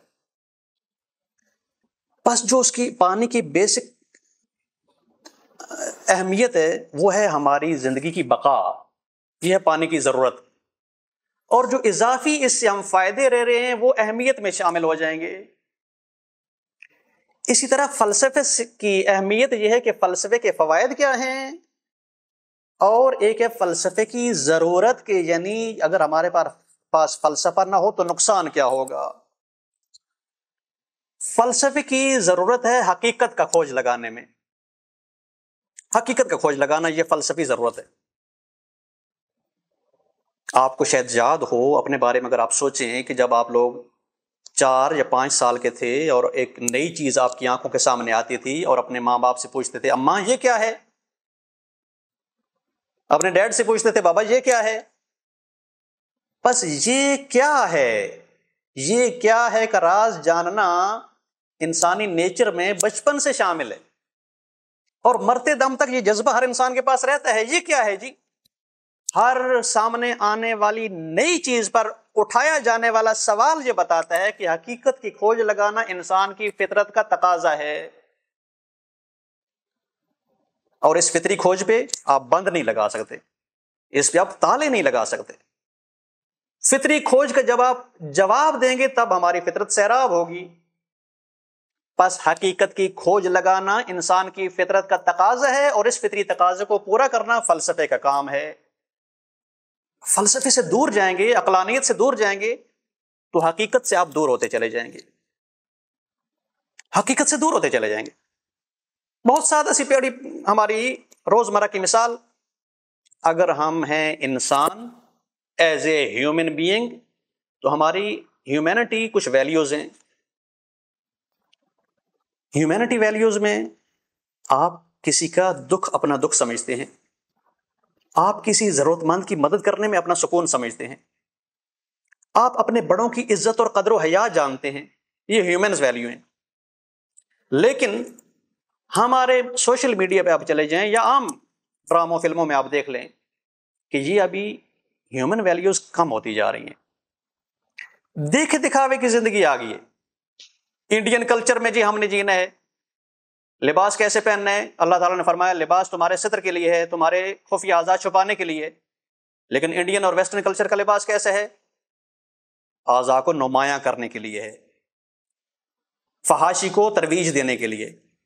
ہاں، جب اپنائیت سے نکلیں گے، اپنی ہیومن ویلیو سے دور ہوتے چلے جائیں گے، بیگانوں کو دیکھتے ہوئے، تو یہ حقیقت سے ہم دور ہو رہے ہیں، اپنی انسانیت سے دور ہو رہے ہیں. بھئی انسانیت کیا ہے؟ اسی جسمانی پتلے کی نمائش ہے انسانیت، یا انسانیت ایک نورانی گوہر ہے انسان کے تہ دل میں، روح نامی، جسے سنوار کر کمال تک پہنچاتے ہوئے ہم نے رب سے جا ملنا ہے. حقیقت کیا ہے؟ ہاں، ایسے سوالات اٹھتے ہیں جی. کائنات کی حقیقت کیا ہے؟ انسان کی حقیقت کیا ہے؟ انسانی زندگی کی حقیقت کیا ہے؟ اس روح کی حقیقت کیا ہے کہ جس کے بارے میں خدا نے فرمایا وَنَفَخْتُ فِيهِ مِن رُوحِي. انسان کمال چاہتا ہے، آپ بھی کمال چاہتے ہیں. کمال کہاں تلاش کر رہے ہیں؟ کمال کی حقیقت کیا ہے؟ اور جس چیز کو ہمارا معاشرہ کمال جان رہا ہے جی، ویلتھ زیادہ ہو، رقم زیادہ ہو، جائیداد پراپرٹی زیادہ ہو، یہ کیا کمال ہے کیا؟ بھئی کمال وہ ہوتا ہے جو ہمیشہ آپ کی دل اور ذات کو سکون دے. یہ چیزیں تو سکون نہیں دیتے. سکون کی حقیقت کیا ہے؟ یہ سکون آتا ہے حسن و جمال دیکھنے پہ. حسن و جمال کی حقیقت کیا ہے؟ جہاں جہاں پہ سوال اٹھے کہ اس کی حقیقت کیا ہے اور اس چیز کی حقیقت کیا ہے، تو حقائق کا جواب دینے کے لیے صرف علم فلسفہ ہے. حقیقتوں کو آشکار کرنے کا علم فلسفہ ہے، اور یہ بتاتا ہے کہ حقیقت کیا ہے، حقیقت کو پرکھنے کا معیار کیا ہے، حقیقتوں میں اور غیر حقیقی خرافات میں فرق کیا ہے، حتیٰ وجود کی حقیقت کیا ہے، وجود کے احکام و قوانین کیا ہیں، اور وجود میں جو ہمیں غایات نظر آتی ہیں، کیا یہ غایات حقیقی ہیں یا نہیں ہیں، اہداف کیا ہیں، کون سے اہداف نہیں ہیں. ان حقائق کی تلاش کے لیے علم فلسفہ ہمیں وادار کرتا ہے، ابھارتا ہے. فلسفے کے علاوہ کوئی اور ایسا علم نہیں ہے جو ایسے حقائق پر بات کرنا انسان کو سکھائے. اور اب یہ تعجب کی بات ہے کہ حقیقت کا کھوج لگانے کے لیے کس خطے کے لوگوں میں پہلی تڑپ اٹھی. انسانی تاریخ کا آپ مطالعہ کریں آپ بغور. ایک کلچر ہند میں موجود تھا، ایک کلچر مصر میں تھا، ایک کلچر بائبل کا تھا، بابل کا عراق میں. اسی طرح ایک کلچر افریقہ میں رہا، ابھی تک بیچارے وہ تو اس کلچر میں نہیں آگے بڑھ پائے. ایک جنگلی ابتدائی کلچر ہے. ایک کلچر ایران میں تھا، ایک کلچر بین النہرین تھا، پرانے تہذیبیں تھیں، یونان کا کلچر تھا. فلسفے کا آغاز، حقیقت کی کھوج لگانے کی پہلی تڑپ یونانی قوم میں پیدا ہوئی. ایک تخمینہ ہے، کوئی گیا نہیں لوٹ کر پیچھے کہ کتنے ہزار سال پیچھے کبھی انسان سفر نہیں کر سکتا، زمانے کا گزشتہ بیتا سفر ممکن ہی نہیں ہے. مگر محققین اور ریسرچرز کا ایک تخمینہ ہے کہ فلسفے کا آغاز اور حقیقتیں جاننے کی تڑپ انسان کے دل میں یونانی سرزمین پر حضرت عیسیٰ علیہ السلام کی پیدائش سے 500 سال پہلے پیدا ہوئی. اور یہ ایک جدا ٹاپک ہے، بڑا ہی دلچسپ سفر ہے کہ یونان میں جیسے فلسفہ جنم پاتا ہے، کیسے اس فلسفے کی مختلف برانچز نکلتی ہیں، کیسے اس فلسفے میں تبدیلیاں اور تحولات آتے ہیں، کیسے اس سرزمین پر جنم لینے والا فلسفہ ایک سیاسی نظام کی بیس بن جاتا ہے، جمہوریت نکلتی ہے. آگے افلاطون ارسطو کے جو نظریات ہیں انشاءاللہ کبھی توفیق ہوئی تو وہ بھی کریں گے ڈسکس. لیکن یہ ہے کہ حقیقت کی کھوج لگانے کا پہلا جذبہ یونانیوں میں پیدا ہوا. حالانکہ اس وقت اگر آپ تاریخ کا تھوڑا سا پیچھے کر لیں مطالعہ، تو آپ دیکھیں گے جس زمانے میں یونان میں فلسفہ جنم لے رہا ہے، اس زمانے میں ہندوستان میں بھی فلسفہ تھا. ہندوستان جو ہم پاکستانیوں کی جنم گاہ ہے، وہیں سے ٹکڑا جدا ہو گیا نا. قدیم ہند میں فلسفہ بہت پرانا ہے. اگر یونان میں عیسیٰ علیہ السلام کی ولادت سے 500 سال پہلے فلسفہ جنم لیا ہے، تو ہندوستان میں عیسیٰ علیہ السلام کی ولادت سے تقریباً 1300 سال پہلے فلسفہ بن چکا تھا. لیکن یہ مشہور کیوں ہو گیا کہ فلسفے نے یونان سے جنم لیا اور یونانی ہی فلاسفر ہیں تاریخ کے؟ یہ اس لیے مشہور ہوگی بات کیونکہ ہندوستان میں فلسفہ ایک خاص گروہ میں تھا. برہمن لوگ، پنڈت لوگ، جس طرح آپ کے عیسائی پادری ہیں، مسلمان ملا ہے، اسی طرح ہندوؤں میں برہمن لوگ تھے، ایک قوم تھی، ایک طبقہ تھا. اگر طبقات آپ نے پڑھے ہوں کبھی تاریخ میں، عظیم ترین طبقہ برہمنوں کا تھا جی. وہ خدا کے ٹھیکیدار تھے، لوگوں کے بیچ میں جو قربانی کے سلسلے تھے پرانی ہندی قوموں میں، انہی قسم کے مذہبی ملا تھے، پنڈت تھے. ان میں حکمت اور فلسفہ تھا، مگر ان کا کہنا یہ تھا کہ ہم حکمت اور فلسفہ کسی غیر برہمن کو نہیں سکھا سکتے، یہ خیانت ہے فلسفے کے ساتھ. اس خیانت کے تصور نے پنڈتوں کو اتنا جمود کا شکار کر دیا کہ حکمت ہندوستان میں آگے پنپ نہ سکی، ایک خاص گروہ میں رہ گئی. لیکن یونان میں انہوں نے فلسفے کو عام پرچار کیا. یونانیوں نے فلسفے کو جیسے کشف کیا، جیسے ایجاد کیا، جیسے یونان میں فلسفے نے جنم پایا، اس کے جنم پاتے ہی اسے انسانوں میں بکھیر دیا گیا کہ ہر کوئی اس فیض سے فائدہ اٹھائے.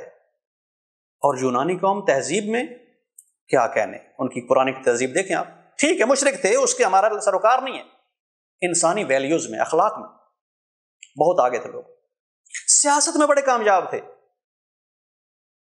اب جس جمہوریت کا آپ لوگ نعرہ لگاتے ہیں، یہاں تو جھوٹی پوٹی جمہوریت ہوتی ہے، بہرحال ابتدا یونان سے ہوئی. اس وقت کوئی خدا کا تصور نہیں تھا، لوگ مشرک تھے، مگر جمہوری اقدار انہوں نے اٹھائیں.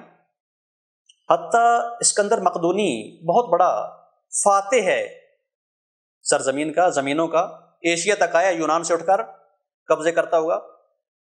اس کا جو مشیر اول تھا وہ تھے جناب ارسطو، معلم اول بھی کہتے ہیں ارسطو کو. فلسفہ جیسے یونان میں جنم پایا، یونان میں پنپا، اور وہاں پہ بڑے بڑے فلاسفر پیدا کیے فلسفے نے. سقراط سر فہرست آتے ہیں، افلاطون سقراط کے شاگرد ہیں، ارسطو افلاطون کے شاگرد ہیں، اور مختلف علوم بھی پھر وہاں سے جنم پائے نا یونان سے. آپ کہیں جی زیمقراطیس جیومیٹری کا بانی ہے، فیثاغورس ریاضی کا بانی ہے، بقراط علم طب کا بانی ہے، اسی طرح یہ سقراط اخلاق، علم اخلاق کے بانی ہے، افلاطون اور ارسطو منطق اور فلسفے کے. یوں علوم آگے سے پھر بڑھتے گئے، مختلف شخصیات تھیں، انہوں نے کام کیا اور علوم بناتے گئے. اب سوال یہ ہے کہ یہ فلسفہ اسلامی دنیا میں کیسے آیا؟ جو فلسفہ یونان سے شروع ہوا، اسلامی دنیا میں یہاں کیا کرنے آ گیا؟ حتیٰ بہت سے لوگ، ملا، مکتبی، مفتیان دین فتویٰ دیتے ہیں کہ فلسفہ حرام ہے چونکہ یونانیوں کا یہ ورثہ ہے، غیر مسلموں کا ورثہ ہے. اب ایسے ملاؤں سے آپ سوال کریں کہ مولانا صاحب، مفتی صاحب، اگر یونانی ہونے کی بیس پر ہی کسی علم کو ریجیکٹ کیا جا سکتا ہے تو جالینوس اور بقراط کا بنایا ہوا علم طب یہاں کیا کر رہے؟ ہربل میڈیکل ٹریٹمنٹ جو آپ بولتے ہیں، جڑی بوٹیوں کا علاج معالجہ کرواتے ہیں، یہ تو وہاں سے شروع ہوا تھا. اس نے کیا کرنا تھا اسلامی دنیا میں؟ کیوں آپ نے قبول کیا؟ علم ریاضی، میتھمیٹکس فیثاغورس نے شروع کیا، آگے مسلمانوں میں نے بھی اس پہ کام کیا، زکریا رازی جیسی شخصیات پیدا ہوئی. اسے تو آپ بہت جلدی ہاتھوں ہاتھ لیتے ہیں ریاضی کو، ریاضی کے بغیر چونکہ آپ کا حساب کتاب پورا نہیں نہ ہوتا. حساب کتاب کے مسائل کے لیے ریاضی ضروری ہے، تو آپ نے ریاضی لے لیا، چاہے غیر مسلموں کا تھا. علم کسی قوم کا نہیں ہوتا. اگر ریاضی یونان سے شروع ہوا ہے تو بعد میں آنے والے ہر انسان کے پاس عقل ہے، حساب کتاب ضروری ہے انسانوں کے لیے. ریاضی کا سٹارٹ یونان سے ہوا ہے، تو ریاضی یونانی علم نہیں ہے، انسانی علم ہے جی، ہیومن سائنس سے نا ریلیٹ کرتا ہے. اسی طرح علم طب، میڈیکل، یونان سے چلا ہے، ٹھیک ہے، صحت ابدان ہر انسان کی ضرورت ہے، میڈیکل علاج معالجہ ہر انسان کی، بشر کی ضرورت ہے. تو جہاں جہاں ضرورت ہو وہ علم استعمال کیا جاتا ہے. انسانی خدمت کے لیے علم آتا ہے، انسانی نشو و نما اور تکامل کے لیے علم آتا ہے. سیم اسی طرح فلسفی یونان سے شروع ہوئی، مگر ہمارے مسلم فلاسفرز نے بہت بڑا اس پہ کام کیا، اپنی محنتیں ڈالی ہیں، اسلامی نظریہ کائنات اور نظریہ خلقت کی بنا پر اس فلسفے کو آگے انہوں نے نشر و اشاعت کی ہے۔ لیکن فلسفہ ٹوٹلی یونانی نہیں ہے کہ ہم اسے بیگانہ میراث مانیں۔ ہمارا دین مبین اسلام عقلانیت کا شاہکار ہے۔ قرآن کریم میں انتہائی دقیق معارف ہیں کہ جو آپ حدیثوں کی بنا پر حل نہیں کر سکتے۔ آپ کہیں جی ہم نے صرف ٹیکسٹ دیکھنا ہے، صرف الفاظ دیکھنے ہیں اور معنی کرنا شروع کر دیں تو تفسیر ہو ہی نہیں سکتے۔ مثال کے طور پر اللہ تبارک و تعالیٰ نے کیا فرمایا؟ هو الاول والآخر والظاہر والباطن، وہ اللہ ہی اول ہے، وہی آخر ہے، وہی ظاہر ہے، وہی باطن ہے۔ اب اس حقیقت کی کون تشریح کرے؟ حدیث کیا تشریح کرے گی؟ خدا کیسے ظاہر ہے؟ وہ جو ظاہر ہے وہ باطن ہے۔ وہ جو چیز ظاہر ہوتی ہے وہ تو چھپ نہیں سکتی نا، اور جو چیز چھپی ہے وہ عیان نہیں ہو سکتی۔ کیسے آپ کہہ سکتے ہیں کہ خدا ظاہر بھی ہے، خدا باطن بھی ہے، خدا ہی اول بھی ہے، خدا ہی آخر بھی ہے؟ یہ تفسیر کرنا پڑے گی، دقت کرنا پڑے گی۔ یا قرآن کریم نے فرمایا افلا یتدبرون فی ھذا القرآن، کیا تدبر نہیں کرتے قرآن میں؟ یعنی عقلی بیسز موجود تھیں دین مبین اسلام میں۔ حتیٰ آپ کہیں کہ امام علی علیہ السلام سے جو ہمیں جملات عجیب و غریب ملتے ہیں، بالکل عقلی اور فلسفی جملات۔ فرمایا کل ما سواہ معلول وقائم بہ، اللہ کے علاوہ ہر شے معلول ہے، افیکٹ ہے، کاز نہیں ہے۔ کاز کون ہے؟ کاز پروردگار کی ذات ہے، ہر چیز اسی کے ذریعے قائم ہے۔ اس لیے خدا نے فرمایا هو الحی القیوم، قیوم یعنی وہ زندہ بھی ہے، قائم بھی ہے، ہر چیز کو قوام دینے والا بھی ہے، زندگی دینے والا بھی ہے۔ یا فرمایا امیر المومنین امام علی علیہ السلام نے کہ حدوث الخلق دل علی ازلیتہ، اس مخلوق کا حادث ہونا خدا کے ازلی ہونے پر دلیل ہے۔ آپ کہیں جی حدوث ایک فلسفی ٹرم ہے، ازلیت فلسفی ٹرم ہے، دل دلیل فلسفی ٹرم ہے۔ یعنی ہمارے دین مبین اسلام کی تعلیمات میں فلسفی حقائق موجود تھے کہ جن حقائق کو آشکار کرنے کی ضرورت اس وقت پڑی کہ جب اسلامی فتوحات کا سلسلہ بڑھا، مختلف اقوام عالم سے مسلمانوں کا آمنا سامنا ہوا، کرسچن نے، مختلف قوموں نے، جوش نے آ کر مسلمانوں پر اعتراض کرنا شروع کیے۔ مثال کے طور پر ایک مسئلہ رہا ہماری تاریخ اسلام میں بنو عباسیوں کے زمانے میں کہ قرآن کریم اللہ کا کلام ہے، کلام خدا کا حادث ہے یا قدیم ہے؟ جیسے آپ کہیں نا قرآن کریم اللہ کا کلام ہے، اسی طرح آپ کہہ سکتے ہیں قرآن کریم اللہ کا علم ہے، اللہ کا علم ازل سے ہونا چاہیے۔ اگر کہیں یہ قرآن کتابی شکل میں ہے تو یہ کتاب تو یہ ورق بھی بعد میں بنے ہیں، یہ صفحات بھی بعد میں بنے ہیں، یہ اعراب گزاری بھی بعد میں ہوئی ہے، قدیم میں نہیں تھی۔ تو ایک بحث بڑی عجیب سی چھڑ گئی مسلمانوں کے بیچ میں کہ قرآن حادث ہے یا قدیم ہے۔ بس ایک چیلنج آیا نا سامنے، تو مسلمانوں کو سوچنے پہ ضرورت محسوس ہوئی کہ عقلی دلائل پیش کریں، اور ایک مکتب ہمارا بنا مسلم مکتب فکر میں معتزلہ کے نام سے، کہ جو ہمیشہ عقلی دلیل سے کام کرتے تھے۔ فلسفی بنیادیں آ گئیں۔ جب فلسفی بحثیں اپنی عروج پہ پہنچیں اور کچھ مسلمان قائل ہو گئے کہ اللہ کا کلام قدیم ہے، عیسائیوں کو موقع مل گیا، کرسچن آئے مسلمانوں کے قریب، کہا آپ کے قرآن نے عیسیٰ ابن مریم کو کلمت اللہ کہا ہے، اگر اللہ کا کلام ہونے کے ناطے قرآن قدیم ہے تو عیسیٰ بھی کلمت اللہ ہے، وہ بھی قدیم ہے، لہٰذا ہمارا یہ کہنا درست ہے کہ جب عیسیٰ کلمت اللہ ہے اور عیسیٰ قدیم ہے تو وہ خدا کا حصہ ہے، نعوذ باللہ۔ اس طرح کے نظریات آئے تو یہاں پر مسلمانوں کو فلسفی ابحاث کی ضرورت پڑی، اور عباسی خلیفہ مامون الرشید کے زمانے میں ایک بیت الحکمہ تیار کیا گیا، دار الحکمہ یا بیت الحکمہ، حکمت اسکول کھولا گیا۔ ان کی کاوش کیا تھی جی؟ کاوش یہ تھی کہ مختلف یونانی جاننے والے لوگوں کو بلایا جائے، ہائر کیا جائے، اور انہیں کہا جائے یونانی فلسفے کو آپ عربی میں ٹرانسلیٹ کر دیں، جس میں یعقوب ابن اسحاق کندی پہلا مسلم فلاسفر ہے۔ زیادہ تر یعقوب بن اسحاق نے کام کیا ترجمے کا، یونانی فلسفے کو عربی میں ڈھالنے کا۔ یعقوب بن اسحاق کے علاوہ اور بھی مختلف لوگوں نے کام کیا. حنین بن اسحاق اسی طرح ایک آدمی تھے. ایک یوحنا نامی آدمی تھے. یہ بیسیکل حنین اور یوحنا کرسچن تھے، یونانی زبان جانتے تھے، رومی زبان جانتے تھے. انہوں نے عربی پہ بھی عبور حاصل کیا تو یونانی فلسفے کو عربی میں ٹرانسلیٹ کر دیا گیا.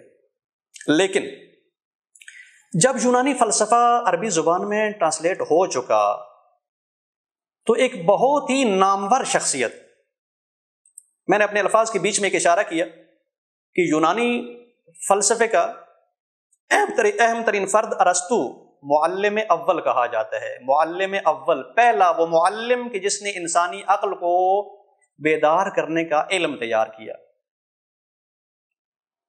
اسی طرح معلم اول ارسطو ہیں. معلم ثانی محمد بن محمد فارابی ہیں. بخارا سے تعلق تھا ان کا، فاراب سے.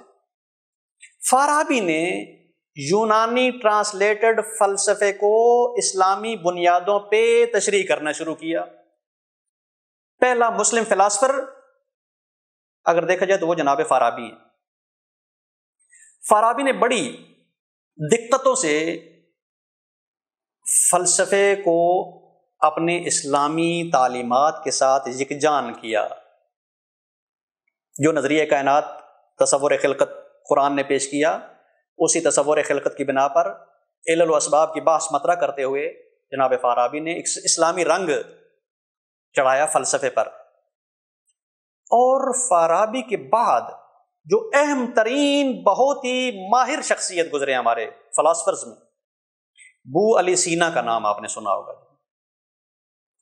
بو علی سینا یونانی فلسفے میں ارسطو کی تعلیمات کے وارث ہیں، جنہوں نے ارسطو کے فلسفے کو ٹوٹلی اسلامی رنگ دے کر پیش کیا ہے. بو علی سینا نے زیادہ استفادہ فارابی کے فلسفے سے کیا ہے. جو فلسفہ یونان سے ٹرانسلیٹ ہو کے فارابی کے ہاتھ چڑھا، فارابی نے اسلامی رنگ اس پہ چڑھایا اور اسلام مسلم فلسفہ تیار کیا. اس پہ آ کے زحمت، محنت اور تشریحات بو علی سینا کی ہیں. بو علی سینا عجیب و غریب شخصیت ہے، خود بھی ایک ماہر نابغہ، بہت نابغہ شخصیت. کہ بو علی سینا کے فلسفے کو آپ یہاں سے پھر مکاتب بنتے ہیں، مختلف فلسفی مکاتب بنتے ہیں جی. فارابی کے ہاتھوں آپ کہیں اسلامی فلسفہ بنا، اور بو علی سینا کے ذریعے سے اس اسلامی فلسفے کا پہلا مکتب بنا. اسے کہتے ہیں فلسفہ مشا.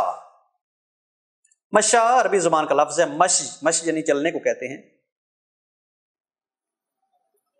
اور وہ جو مشی ہے فلسفے کی، وہ عقلی چال ہے. عقلی چال یعنی آپ آرگیومنٹ تیار کرتے ہیں حقائق کو پیش کرنے کے لیے، عقلی دلیل و برہان اور استدلال کا سلسلہ قائم کرتے ہیں. بو علی سینا کے بعد دوسرا فلسفی مکتب ہے ہمارا فلسفہ اشراق.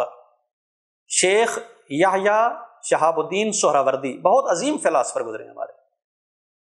یعنی اسلامی فکری دنیا کے یہ نابغہ حضرات تھے اپنے زمانوں کے، بے مثال لوگ تھے. شیخ شہاب الدین سہروردی کا فلسفہ وہ عقلی مشی والا نہیں تھا کہ دلیل قائم کرنے سے، برہان قائم کرنے سے حقائق کو متعارف کروائیں. شیخ شہاب الدین سہروردی کا فلسفی راستہ اور میتھڈ تھا تزکیہ نفس کا، کہ آپ اپنے دل کو اتنا شفاف کر لیں کہ حقائق عالم کی تجلی ہو آپ کے دل پر، اور اس کو پھر آپ آگے نورانیت پہنچائیں طالب علموں تک. اشراق یعنی آپ نور پہنچانا. ان کا لقب یہ پڑ گیا نا، ان کے نام سے پھر حکمت اشراق بھی نورانی حکمت کا کہلاتی ہے، حکمت نورانی ہے. پھر شیخ اشراق کے بعد جو ہمارا مکتب فلسفی ہے اسے بولتے ہیں الحکمت المتعالیہ. محمد ابراہیم شیرازی ملا صدرہ کے نام سے مشہور ہیں. ملا صدرہ نے بو علی سینا کا استدلال بھی لیا اور شیخ شہاب الدین سہروردی کا تزکیہ نفس اور اشراق بھی لیا، مکاشفات بھی لیے. اسی طرح قرآن کریم کی وحیانی تعلیمات بھی لیں، اور تین میتھڈ کو یکجا کر کے ایک نیا فلسفہ تیار کیا حکمت متعالیہ کے نام سے. یہ مختصر سا تاریخ اور علم فلسفہ کی اہمیت اور ضرورت آپ کے لیے بیان کی گئی ہے۔ انشاءاللہ مزید اس کی ڈیٹیل میں آگے باتیں جاری رہیں گی۔ اس آج کے ٹاپک کے متعلق کوئی سوالات ہوں تو آپ اپنے سوالات بھیج سکتے ہیں۔ جی، ہم نے علم فلسفہ کی اہمیت میں ایک پوائنٹ بیان کیا کہ علم فلسفہ دین کو قبول کرنے کا زمینہ فراہم کرتا ہے، فلسفہ مقدمہ دیتا ہے دین کو قبول کرنے کا۔ نوٹ کر لیں یہ نقطہ، دین سٹارٹ کہاں سے ہوتا ہے؟ ہر دین کا آغاز اس نقطے پہ کھڑا ہے کہ اس کائنات کے پیچھے کوئی غیبی قدرت کار فرما ہے۔ جہاں پر بھی غیب کا عقیدہ آ جائے گا دین سٹارٹ ہو جاتا ہے، نو میٹر کہ کون سا دین، نہیں، غیب کا عقیدہ ہر دین میں شامل ہوتا ہے۔ عالم غیب، باطن عالم ہستی، اور وہ تصور کہ جو پروردگار عالم کی ذات کے بارے میں ہم مسلمز کہے، پروردگار عالم کی ذات بھی غیب ہے کہ اسے آنکھوں سے دیکھا نہیں جا سکتا۔ لیکن یاد رہے انشاءاللہ اس کی ڈیٹیل بعد میں فلسفہ شروع اس لیے ہم نے کی ہے کہ آج کا بہت بڑا چیلنج الحاد ہے، ایتھیزم ہے، اور اس چیلنج سے نمٹنے کے لیے جب تک ہم عقلی طور پر تیار نہیں ہوں گے اس کا جواب نہیں دے سکتے۔ ایتھیسٹوں کو جواب دینے کے لیے پوری عقلی ممارست، تمرین اور پریکٹس چاہیے۔ عقلی طور پر جب ایک مسلم میچورڈ ہو جائے گا تو ایتھیزم کچھ بھی نہیں ہے۔ ایتھیزم والے اس زمانے میں ایک بات پہ اڑے ہوئے ہیں، وہ کیا ہے جی؟ بگ بینگ کو مانتے ہیں وہ لوگ کہ بگ بینگ کے بعد سے کائنات بکھرنا شروع ہوئی اور بننا شروع ہوئی، اور جو فرسٹ ریزن ہے اور جو فرسٹ کاز ہے اس کا انکار نہیں کرتے۔ ایتھیسٹ بھی یہ اب اس زمانے کا ایتھیسٹ یہ مانتا ہے کہ کوئی نیسیسری بینگ ہے جس سے آگے بگ بینگ کا سلسلہ شروع ہوئے۔ نتھنگ سے بینگ نہیں ہو سکتا۔ کہیں بھی انسانی عقل یہ فیصلہ نہیں کر سکتی کہ پہلے نتھنگ تھا اور اس نتھنگ سے اچانک سے بینگ ہو گیا ہو، ایگزسٹنس پیدا ہوا ہو۔ ہر جگہ جہاں بھی ایگزسٹ ہوئی ہے کوئی چیز، اس کے پیچھے کچھ تھا کہ جس سے آگے کچھ بڑا ہے۔ پہلا وجود اسے بولتے ہیں نیسیسری بینگ۔ آج کا ایتھیسٹ اس بات کو قبول کرتا ہے تقریباً کہ ایک نیسیسری بینگ تھا۔ اس کا ایتھیسٹ کا اعتراض اس بات پہ ہے کہ وہ جو نیسیسری بینگ تھا، آپ کو کیا معلوم کہ وہ مسلمان کا اللہ تھا، یا جوش کا یہوہ تھا، یا ہندو کا بھگوان تھا؟ وہ کون تھا؟ وہ نیسیسری بینگ کون ہے؟ ایتھیسٹ در حقیقت وہ لوگ نہیں ہیں کہ جو حقیقت میں کائنات کے سرچشمے کا انکار کرتے ہوں، بلکہ ایتھیسٹ پلانٹڈ ہیں کہ مسلمان فکر کو مشوش کریں۔ اتنا مانتے ہیں جی کوئی غیبی طاقت ہوگی، لیکن آپ کو کہاں سے معلوم کہ وہ غیبی طاقت اللہ ہے؟ آپ کو کہاں سے معلوم کہ وہ غیبی طاقت کس خدا کی بات کرتا ہے، کون سے دین کا خدا ہے؟ نہیں بھئی، ہمیں یہی منوانا ہے کہ ایک غیبی طاقت ہے، یہاں سے دین کا آغاز ہوتا ہے۔ اب یہ آپ نے سرچ کرنی ہے کہ اس غیبی طاقت کو بہترین شکل میں کون سا دین پریزنٹ کر رہے ہے، اس غیبی طاقت کے ایٹریبیوٹس کیا ہیں، اس کے کریکٹرز کیا ہیں۔ اب آپ خود کمپیئر کریں اگر ادیان کو کہ اس غیبی طاقت کا جو کانسیپٹ جوش دے رہے ہیں وہ ٹھیک ہے، جو غیبی طاقت کا کانسیپٹ کرسچن دے رہے ہیں وہ ٹھیک ہے، یا غیبی طاقت کا وہ کانسیپٹ کہ جو دین مبین اسلام قرآن کریم میں دے رہے ہیں وہ بہتر ہے۔ یہ تو عقل کا کام ہے نا، کمپیئر کرنا عقل کا کام ہے۔ کمپیریٹیو اسٹڈیز میں آپ آ جائیں گے تو بہت سے سوالات کے آپ کو جواب مل جائیں گے۔ انشاءاللہ یہ ہمارا ٹاپک مستقل بات رہے گی، ہم آ کر میٹریلزم کے بنیادی فنڈامنٹلز کو ڈسکس کریں گے، ایتھیسٹوں کے فنڈامنٹلز ڈسکس کریں گے، ان کے جواب بھی دیں گے انشاءاللہ۔ ایتھیسٹوں کے جواب میں مختصر یہ بات ہے کہ ہم مانتے ہیں اس کائنات میں علت اور معلول کا سلسلہ جاری ہے، کوئی بھی چیز بغیر علت کے نہیں ہو سکتی۔ کازز اینڈ ایفیکٹس، علتوں کا سلسلہ جاری ہے کہ جہاں پہ کوئی چیز رونما ہوتی ہے، نمودار ہوتی ہے، متحقق ہوتی ہے، اس کے پیچھے کوئی بیس کاز ہوتی ہے۔ علت ہوتی ہے جب ہر معلول کو کہ جو پہلے نہیں تھا اور اسے بنا دیا گیا کسی علت نے، تو کیسے ہو سکتا ہے کہ یہ کائنات بغیر کسی بنانے والے کے ہو؟ پھر ایتھیسٹ یہ کہتا ہے جی جب آپ کہتے ہیں کائنات کو کوئی بنانے والا ہے تو یوں کیوں نہیں کہتے کہ اس خدا کو بھی کوئی بنانے والا ہے؟ ہاں، یہاں سے آگے پھر بات بڑھے گی کہ خدا وہ نہیں ہے کہ جسے کسی بنانے والے کی ضرورت ہو۔ صرف جسٹ ایگزامپل آپ دیکھ لیں، ایک دفعہ آپ سادہ پانی لیتے ہیں، پانی کو شربت بناتے ہیں، آپ سے سوال یہ ہے کہ شربت کی مٹھاس کدھر سے آئی؟ آپ کہیں جی بہت جی واضح سی بات ہے کہ پانی شربت کی مٹھاس آتی ہے چینی سے، چینی ڈالنے سے شربت میٹھا ہوتا ہے۔ اچھا جی، چینی پہ سوال کر لیتے ہیں آپ سے، چینی کی مٹھاس کہاں سے آئی؟ بھی چینی چینی ہے تو مٹھاس بھی ہے نا اس کی، شربت کو تو مٹھاس ملی چینی سے، مگر چینی کی مٹھاس کہیں اور سے نہیں ہے۔ چینی کہیں تب جائے گی جب وہ مٹھاس میں رکھتی ہے اپنے اندر، اگر چینی میں مٹھاس نہ ہو تو وہ پاؤڈر ہو گیا، مٹی ہوگی۔ سیم اسی طرح یہ ایگزامپل سمجھانے کے لیے، توجہ کیجیے اس بات پر، یہ مثال سمجھانے کے لیے کہ بعض دفعہ کسی چیز میں کوئی صفت نہیں پائی جاتی اور وہ صفت اسے غیر سے ملتی ہے، اور بعض دفعہ کسی چیز کی صفت اپنی ذات میں ہوتی ہے، اسے غیر سے لینے کی ضرورت ہی نہیں ہوتی۔ اسی طرح سے ہے کہ کائنات کا وجود چونکہ نہیں تھا اور اسے مل گیا تو ضرور کسی خالق نے اسے وجود دیے، مگر وہ خالق کہ جس نے کائنات کو بنایا ہے وہ اس کنڈیشن میں نہیں ہے کہ اس کے پاس وجود نہیں تھا، اس کا وجود اپنا ہے۔ اگر اس کا وجود اپنا نہ ہوتا تو کائنات کو بھی نہیں بنا سکتا تھا۔ یہ بھی عقلی قاعدہ ہے، فلسفے میں یہ ایک پورا قانون ہے کہ کبھی بھی کوئی نادار کچھ عطا نہیں کر سکتا۔ آپ اپنی زندگی میں دے لیں بھائی، ایک مثال دیکھ لیں کہ آپ کی جیب میں کوڑی نہ ہو اور راستے میں دو فقیر آ جائیں، کچھ دے پائیں گے اسے؟ نہیں دے پائیں گے۔ عطا وہی کرتا ہے جس کے خزانے میں خود کوئی چیز موجود ہو۔ رب العالمین کی ذات میں وجود موجود ہے تو آگے وہ عطا کر رہا ہے۔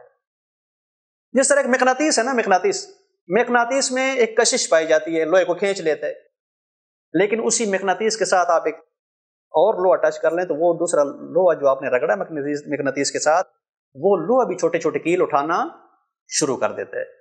لوہے کو کشش ملی مقناطیس سے، مگر مقناطیس کی کشش اپنی ہے۔ شربت کو مٹھاس ملی چینی سے، مگر چینی کی مٹھاس اپنی ہے۔ اسی طرح کائنات کو وجود ملا ہے خالق کی جانب سے، اور خالق کا وجود اپنا ہے، وہ کسی کا محتاج نہیں ہے کہ جسے ایتھیسٹ کہتے ہیں نیسیسری بینگ۔ یہ شارٹ سا آنسر ہے آپ کے اس سوال کا کہ ایتھیسٹوں کو کیسے ہم قائل کریں کہ خدا ہے۔ بھئی ایتھیسٹوں کو مناظروں میں قائل نہیں کیا جا سکتا، ایتھیسٹ کی عقل وہاں تک نہیں جاتی کہ فلسفیانہ عقل پہ کام کرے۔ اس لیے ہم نے یہ سلسلہ جاری کیا اور شروع کیا کہ پہلے ایک عقلی پریکٹس کریں، جیسے عقلی طور پر میچورڈ ہو جائیں گے دیندار، تو پھر ایتھیسٹوں کے اعتراضات کچھ بھی نہیں ہے، کچھ بھی نہیں ہے، صرف ایک شاخ سے دوسری شاخ پہ پھلانگتے رہتے ہیں، ان کے پاس کوئی اپنا بیس نہیں ہوتی۔ انشاءاللہ ان کے اپنے جو ہے ضوابط رسول اس پہ بھی ڈسکس کریں گے۔ ٹھیک ہے جی، آج کے ہم اس درس کا اختتام کرتے ہیں۔